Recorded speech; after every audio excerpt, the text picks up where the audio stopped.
आ आ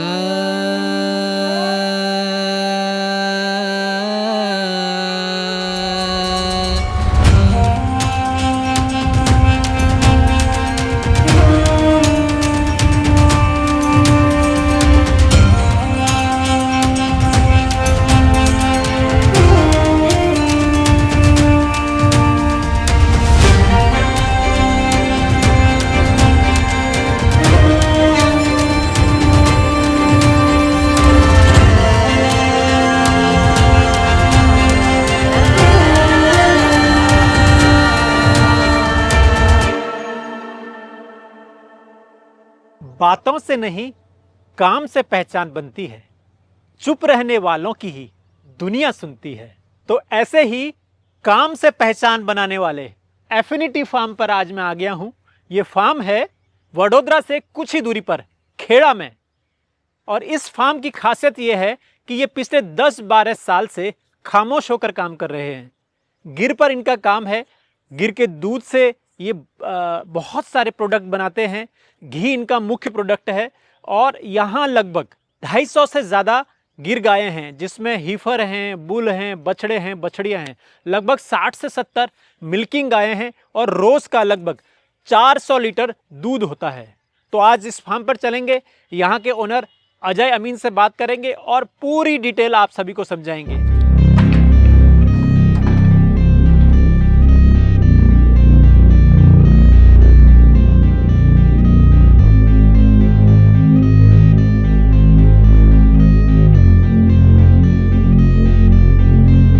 तो अब हम एफिनिटी फार्म के अंदर पहुंच गए हैं और अमीन भाई, अजय भाई, स्वागत है अजय भाई आपके फार्म में। मैं आपका स्वागत कर रहा हूं। तो ये अजय भाई का गायों का शेड है। तो अजय भाई, शुरुआत करते हैं बातचीत की फॉर्मली। ये शुरुआत कब से की आपने? ये 2015 में किया हमने। अच्छा, तो क्या सोच कर शुरुआत की? सोच के किया कि गाय रखनी है, कुछ अच्छा करना है गाय के बारे में, वो सोच से चालू किया था। तो अभी हम पूरा गिर के ऊपर फोकस करके चल रहे हैं। तो अभी actually my father had a wish कि ऐसा कुछ करो कि गाय का कुछ अच्छा हो और तुम भी अच्छा कुछ कर सको। तो उस सोच को लेके इसको हमने डेवलप किया। तो फिर कितनी गायें आप शुरुआत में लाए? कैसे शुरुआत कैसे हुई कि भाई आपने यहाँ जाकर गाय ली, यहाँ जाकर गाय ली? क्योंकि लोग गायों के लिए भटकते बहुत ज्यादा हैं। हाँ, तो एक्चुअली प्लान ऐसा था कि हम लोग 25 गिर गाय लाने वाले थे और 75 एचएफ लाने वाले थे। वहाँ शुरू करने वाले थे। तो मैं बेंगलोर गया एचएफ के लिए, पंजाब गया एचएफ के लिए। फिर मैं बोला अभी टाइम है, मैं गिर जाके गिर गाय देख के आता हूँ। तो जैसे मैंने गिर गाय देखा तो उसी दिन मन बना लिया कि अब रखना तो गिर ही रखना है, इन तो नहीं करना है। तो उस टाइम पे फिर हमने डिसाइड किया खाली गिर रखना है। तो गिर तो गुजरात की आपके यहाँ की नेटिव ब्रीड थी। हाँ, तो इसमें ऐसा है, इसमें नेटिव भी है, पर हमको जो व्हाट गिव्स इट बेटर, मतलब वो जो अफेक्शन होता है गाय का, तो वो कुछ अलग चीज होती है। जैसे एचएफ में कुछ है ही नहीं, कोई अट्रैक्शन नहीं, कुछ नहीं है, कितने भी लोग आ जाओ कुछ नहीं। ये गिर गाय में अगर जाते हो तो क्यूरियोसिटी बहुत होती है उनको, तो मतलब देखती है कौन आया, क्यों आया। तो वो जो अट्रैक्शन आया ना मेरे को लगता है ऐसा ही होना चाहिए। तो गिर गाय का अट्रैक्शन, तो उस अट्रैक्शन से ही कहीं आपके फार्म का नाम तो नहीं निकला? हाँ, मतलब वो जुड़ गया ऐसे।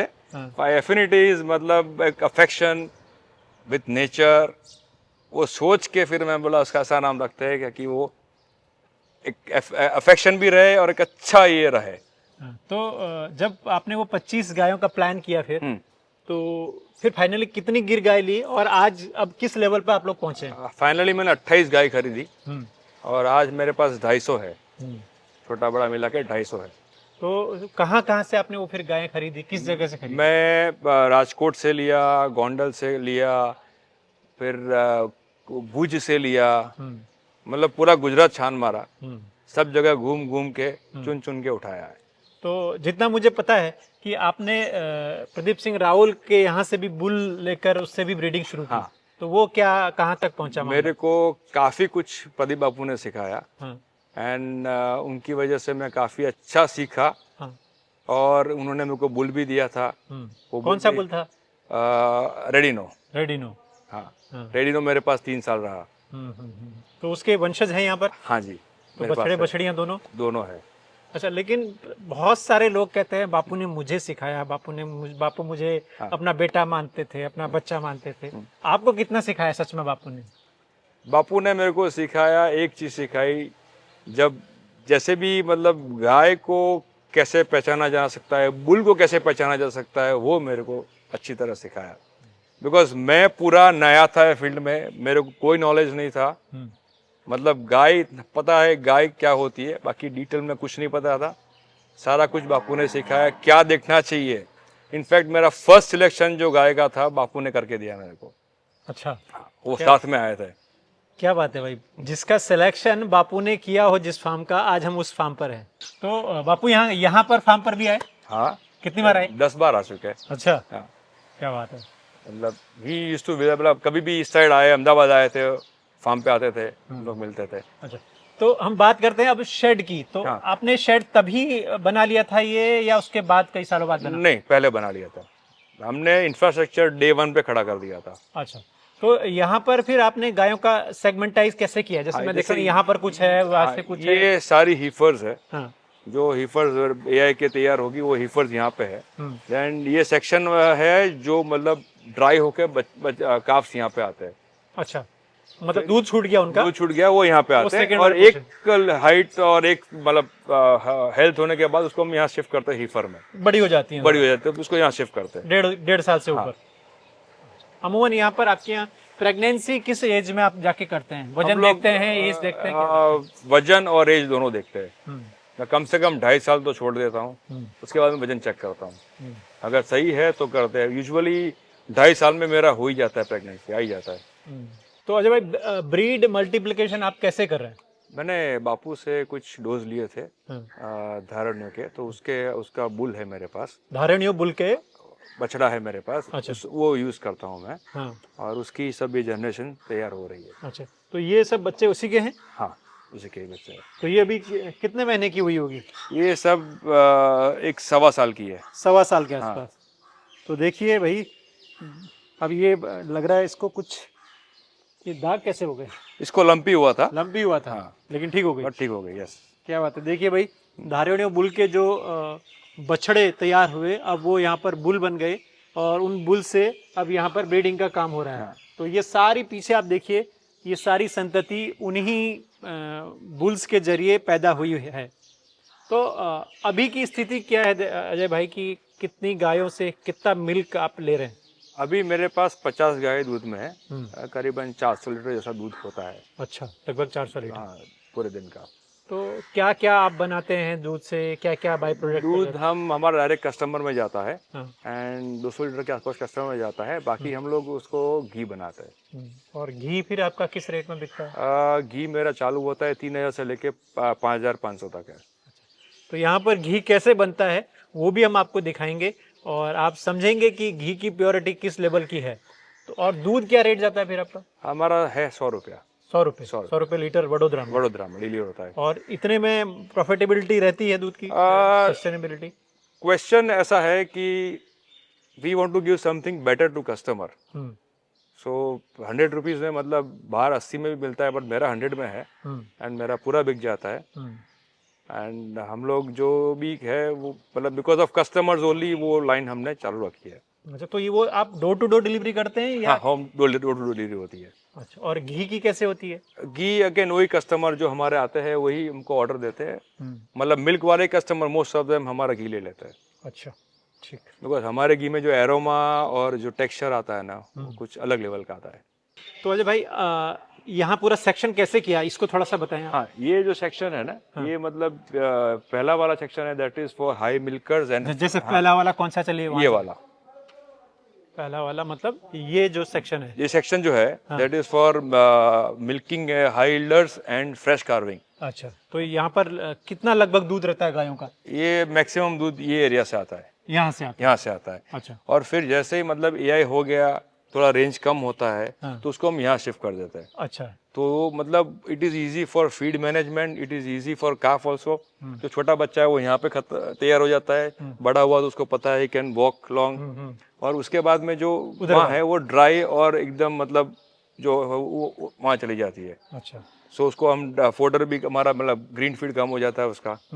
तो it is easy to manage, वो कम उसमें हो जाता है। हम देख रहे हैं कि यहाँ पर कुछ मुर्गे भी आपके यहाँ घूम रहे हैं। ये 7 साल से हमारे पास मुर्गे है। 7 साल से मुर्गे रख रहे हो? ये भी 7 साल से क्या? हाँ, वो मतलब जनरेशन चालू रहती है, नया आता है, ये होता है। हाँ। एक भी फार्म पे टिक नहीं मिलेगा आपको। अच्छा। एक भी टिक नहीं मिलेगा। 7 साल से मैंने एक दवाई गाय को नहीं दी टिक के बारे में। अच्छा, तो ये इसके लिए यूजफुल है, मतलब ये रखना चाहिए। रखना ही चाहिए। कम से कम आपको इन्फेक्शन नहीं होगा, मतलब वो पूरा क्लीन कर देता है। और इसके अलावा चलिए हमने ये बात की कि ये बड़ा अच्छा आपने बात बताई कि जो टिक्स वगैरह होते हैं। हाँ। इसके अलावा क्या डेयरी फार्मिंग में या गौशाला में क्या सावधानी बरतनी चाहिए, क्या करना चाहिए किसी को, कोई स्टार्ट कर रहा है तो?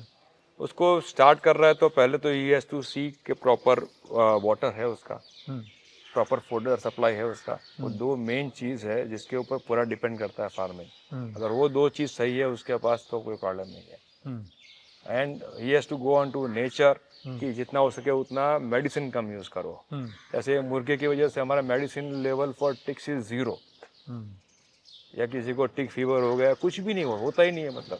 तो मतलब it is natural this thing.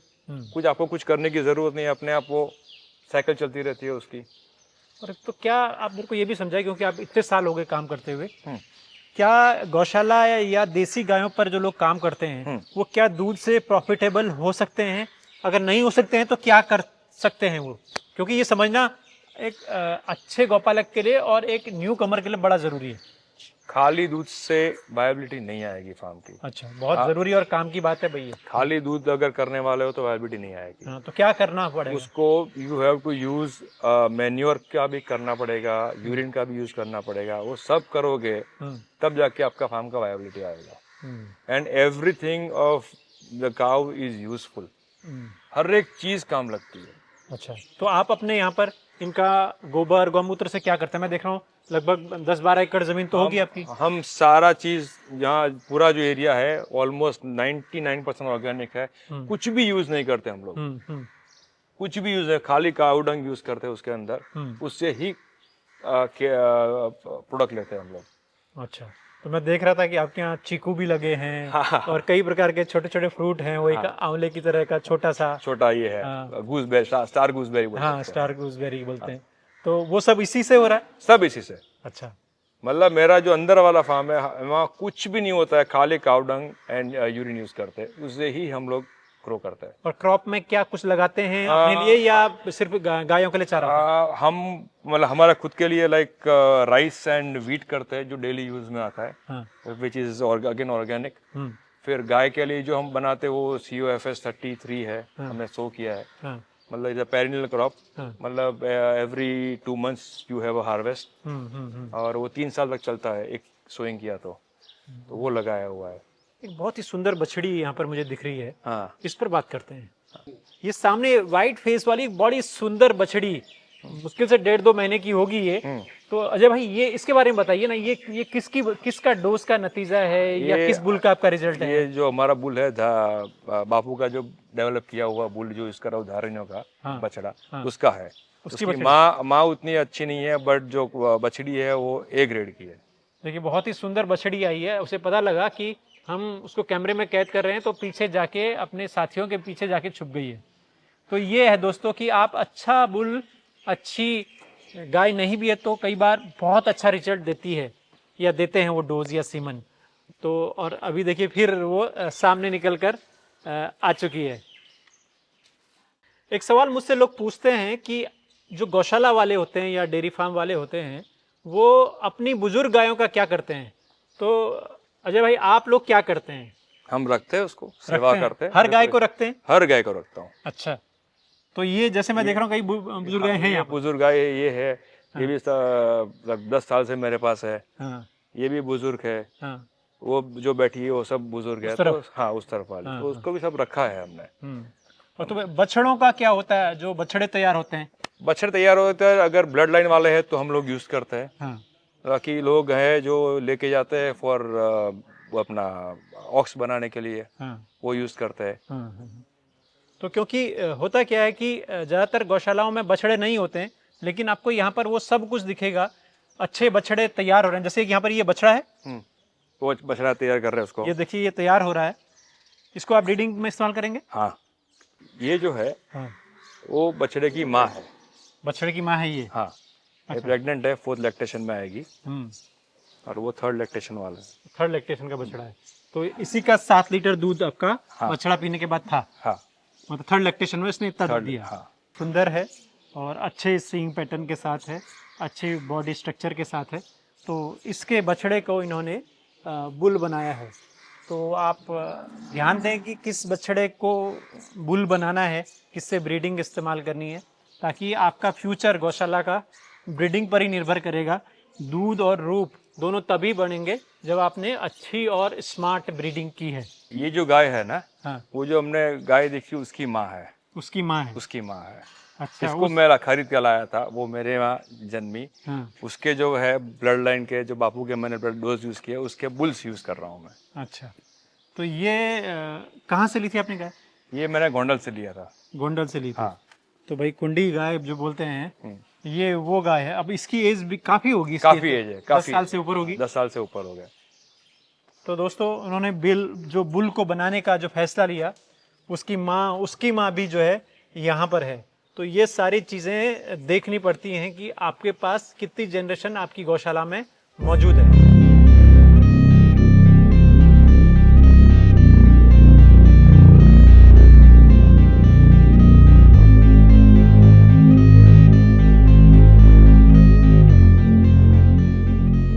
Affinity farm खाने में क्या देता है अपनी गायों को, ये हमने शेड पर बात नहीं की। हम चाहते थे वहीं पर जाकर बात करें जहां पर ये स्टोर किया जाता है। तो अजय भाई, ये सूखे में क्या क्या आप दे रहे हैं? सूखे में व्हीट स्ट्रॉ है। ये वाला पोर्शन व्हीट स्ट्रॉ है। तो व्हीट स्ट्रॉ कहाँ से आप प्रोक्योर करते हैं? ये कभी पंजाब से भी आता है, हमारा लोकल भी आता है। हाँ। तो डिपेंड्स कहाँ से क्या मिलता है, हम लोग स्टोर कर देते हैं उसको। अच्छा। और ये चने का बोलते हैं इसको। अच्छा। जो चने का जो निकलता है बाय प्रोडक्ट, वो हम यूज करते हैं। तो ये कहाँ से आया है? ये आया है हमारा सौराष्ट्र से। सौराष्ट्र से? हाँ। तो देखिए, ये चने वाला पोर्शन चने है का खा रहा है। हाँ। और ये आपका वीट वाला है। व्हीट वाला है। तो मतलब ये इसी तरीके से आता है। अमूमन हम देखते हैं कि खुले फॉर्म पर आता है। ये तो आपने सिल्लियां बनाकर मंगाया? हाँ, तो स्टोरिंग अच्छा हो जाता है ना, ईजी रहता है ना। अच्छा, ये बढ़िया। मैंने पहली बार देखा कि जो भूसा है, भूसे को शील्ड बनाकर, सिल्लियां बनाकर, बर्फ की तरह सिल्लियां बनाकर वो लेकर आए हैं। और इसको रखना वाकई में आसान है। ढेर बनाना कठिन है। ढेर बनाना, उसका वेस्टेज ज्यादा होती है, उड़ जाता है। अगर इस तरीके से कंप्रेस किया हुआ है तो वो उसका स्टोरेज आसान हो जाता है। ये एक बहुत बढ़िया चीज लगी। तो ये हमेशा ऐसे ही आता है? हाँ। तो ये कैसे करते हैं, इसके बारे में पता है क्या? इसके हम लोग वो लोग जो लोग बनाते हैं वो कैसे कंप्रेस करते हैं? वो I think they do it with hydraulic press. Hydraulic press. उसमें दबा के उसको फिर पैक करके उसको स्ट्रिप्स लगा देते हैं। स्ट्रिप लगाने के बाद वो बाइंडिंग करके उसको सील कर देते हैं। तो एक जो ये बंच है, ये पूरा लगभग कितने किलो का होता है? ये करीबन होगा 60 किलो के आसपास। 60 किलो के आसपास? हाँ। अरे वाह, बहुत बढ़िया। ये सही है, एक जुगाड़ मेरे को लगा। जगह कम रोकता है। हाँ, जगह कम रोकता है। जगह कम रोकता तो अच्छा, ये तो सूखे की बात हो गई। हाँ। सूखे के अलावा आप हरे में क्या देते हैं? सूखे में और एक चीज हमने ऐड करी है, ऐड करते हैं हम लोग अभी। जैसे अप्रैल एंड के आसपास मेरे पास आ जाएगा। हम लोग भाल का जो शियाड़ जुआर बोलते हैं, वो मंगाते हैं। अच्छा, भाल का तो बड़ा फेमस है। वो करीबन 30-40 ट्रक हमारी आ जाएगी अभी। तो अप्रैल में वो आ जाएगा। अच्छा, ये पूरा उससे ड्राई स्टोरेज के लिए है। अच्छा, तो हरे में क्या देते हैं? हरे में मेरे पास COFS 33 है। जो हम खुरा हमारे इसमें ग्रो करते हैं। वो नेपियर की वैरायटी है? नहीं, ये इसकी है, बाजरे की वैरायटी। नेपियर भी देते हैं क्या? नेपियर अगर मेरा कम पड़ा तो बाकी आई अवॉइड नेपियर। अच्छा, ऐसा क्यों? नेपियर में ज्यादा नॉन डाइजेस्टेबल फाइबर ज्यादा होता है compare to all other this thing. अच्छा, लेकिन पूरा बहुत सारे लोग नेपियर खिलाते हैं। जो क्वांटिटी चाहिए वो नेपियर ही सप्लाई कर पाएगा। अच्छा, जो क्वांटिटी गायों का चाहिए वो ही सफाइस कर पाता है। इफ यू सी COFS 33 वो भी काफी अच्छी डेवलप की है तमिलनाडु यूनिवर्सिटी ने। वो भी काफी अच्छा टिलेज होता है। वो 3 साल तक उसको हार्वेस्टिंग करो खिलाओ, हार्वेस्टिंग करो खिलाओ। और ड्राई फीड मतलब जो फीड आती है और जो मिनरल मिक्सचर होते हैं वो क्या क्या कैसे कैसे करते हैं? हम लोग वो अगेन जो फीड होता है वो हर कैटल का अलग अलग होता है। मतलब मिल्किंग का अलग है, ड्राई का अलग है, हीफर का अलग है, काफ का अलग है, सबका अलग अलग मेंटेन करते हैं हम लोग। तो वो आप क्या खुद बनाते हैं या किसी कंपनी का? हम लोग रेडीमेड लेते हैं उसको। रेडीमेड इसलिए लेते हैं कि उसमें सारा मिक्सिंग सब कुछ मिला के आता है। अच्छा। हम लोग बनाएंगे तो ये कुछ एक चीज रह गई तो डेफिशिएंसी मतलब कम पड़ेगा, तो ये पूरा सेट मिल जैसा हो जाता है, सब कुछ साथ में आता है उसका।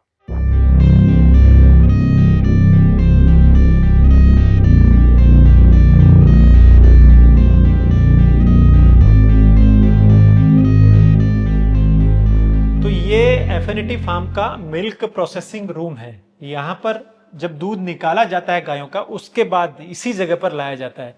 तो फिर उस सीक्वेंस में कैसे आगे बढ़ते हैं? जैसे दूध आता है और उसको ये बीएमसी में रखते हैं। बीएमसी यानी बल्क मिल्क चिलर। उसमें क्या होता है कि जैसे 200 लीटर मिल्क है, उसके अंदर डाल दिया हमने। सुबह का 200 लीटर मिल्क ही है। हाँ।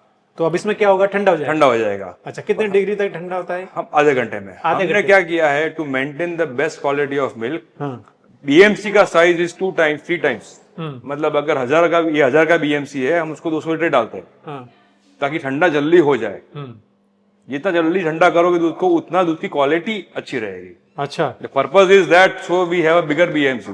तो यहाँ से मिल्क फिर बाकी यहाँ कैसे? ये मिल्क वाला होगा, मिल्क पैकिंग उसमें होता है। तो यहाँ से कैसे आता है सप्लाई? वो पूरा पाइपलाइन सेट हो जाएगा, फिल्टर होके पैकिंग होगा बॉटल में। अच्छा, तो ये है वैसे 1000 लीटर। 1000 लीटर। तो ये इंडियन कंपनी ने बनाया है? हाँ, इंडियन है। Indian. But this is joint venture with foreign collaboration, syrup करके उसका बनाया लिया। तो ये कब लगाया था आपने?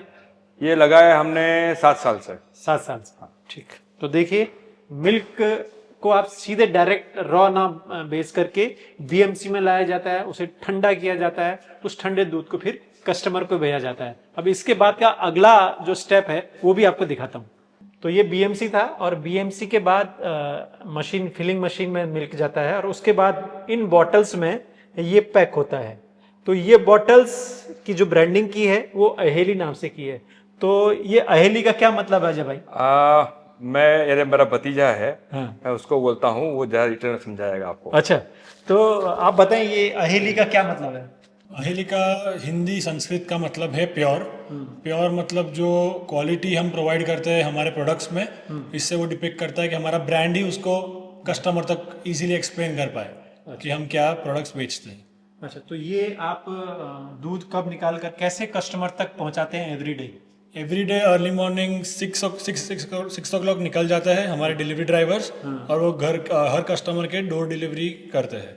अच्छा, तो सुबह में ही एक बार आपका डिलीवरी होता है? जी, एवरीडे अर्ली मॉर्निंग। तो इसके बाद जो अजय भाई जो दूध बचता है फिर उसका आप हम लोग घी करते हैं, घी बनाते हैं। घी बनाते हैं। तो अब हम घी बनाने वाले सेक्शन में आपको लेकर जाएंगे।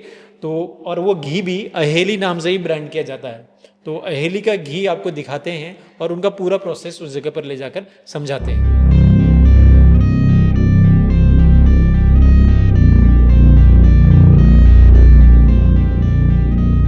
तो अजय भाई, ये आपका पूरा बिलोना कक्ष एक तरीके से। हाँ।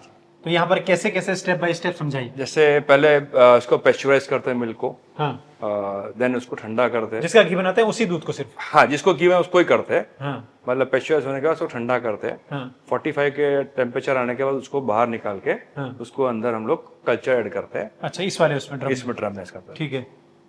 और उसके बाद में जैसे नेक्स्ट डे मॉर्निंग आते हैं, दही तैयार हो जाता है, उसको ट्रांसफर करके हम इसमें डाल देते हैं। अच्छा, ये 50 लीटर का कैपेसिटी वाले है। ये 50 लीटर की कैपेसिटी है। हाँ, तो 150 लीटर का हमने ये पूरा बैच बनाया हुआ, बैच बना लिया।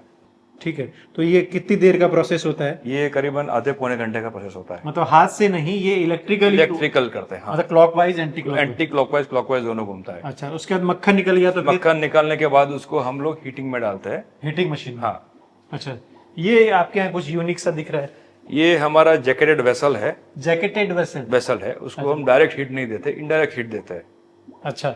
उसकी वजह से क्या होता है कि घी का कांस्टेंट टेम्परेचर पे हीटिंग होता है, इवन हीटिंग होता है। अच्छा। तो इसकी वजह से क्वालिटी अच्छी मेंटेन होती है।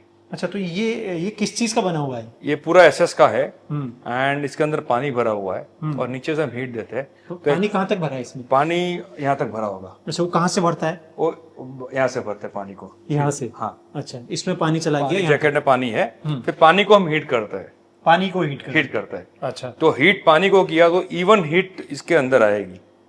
अच्छा, डायरेक्ट हीट? डायरेक्ट नहीं, डायरेक्ट हीट में कभी मतलब एक तरीके से भाप से हो रहा है। हाँ, उससे क्वालिटी अच्छी मेंटेन होती है। तो ये मैंने थोड़ा यूनिक देखा आपके हैं। तो ये सब क्या है? ये सब क्या मामला है? इसका प्रेशर गेज है, उसके समझ में आता है उसका हीट कितना है। अच्छा। अगर 3 बार के ऊपर है मतलब उसका 90 to 120 डिग्री का टेम्परेचर उसके अंदर है। अच्छा।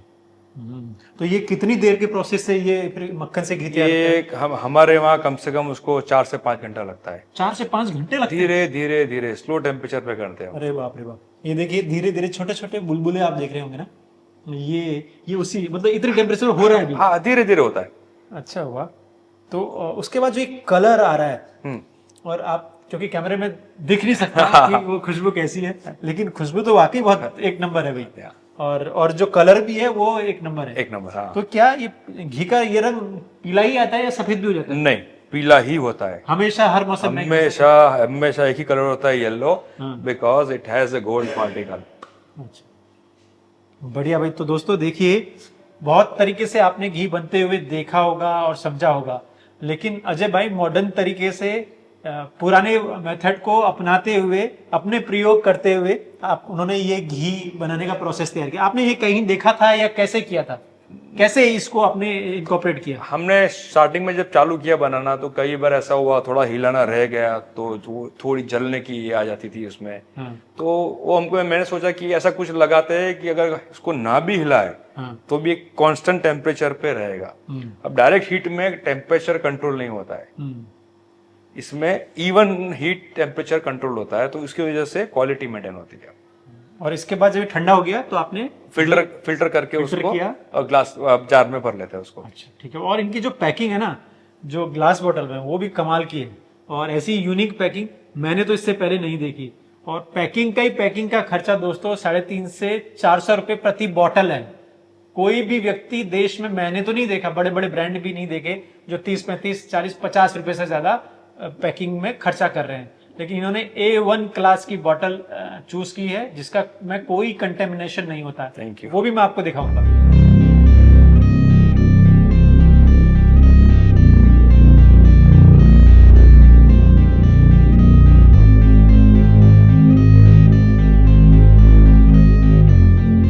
फाइनली वो प्रोडक्ट आ गया है जो हमने आपको इससे पहले का प्रोसेस बनते हुए दिखाया था, मक्खन निकलते हुए, बिलोना होते हुए, पूरा प्रोसेस दिखाया था। अब ये जो ताजा घी है वो ये है, अभी हमने इसमें भरा है, और ये बॉटल अभी बहुत गर्म है, हमने इसको थोड़ा ज्यादा गर्म भर लिया।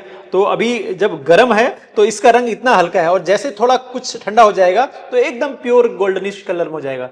तो इसके बारे में थोड़ा बताइए, ये पैकेजिंग की जरूरत क्यों पड़ी, और ये पहले की पैकेजिंग है? दिस इज रेगुलर की, हाँ। जो रेगुलर बिलोना से बनता है। हाँ। और इसको हमने प्रीमियम प्रोडक्ट बनाया है जिसमें अर्जुन का बिलोना यूज किया है।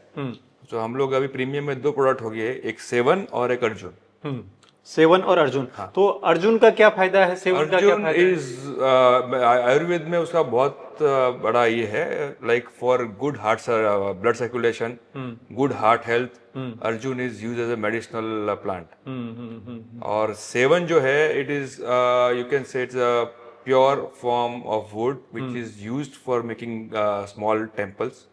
एंड उसका एक बेनिफिट और भी है, it is a source of energy जैसे एज पर आयुर्वेदा। अच्छा। सो हम लोगों ने इस बार 2 प्रोडक्ट ऐड किया है, एक अर्जुन का घी और एक 7 बिलोना का घी।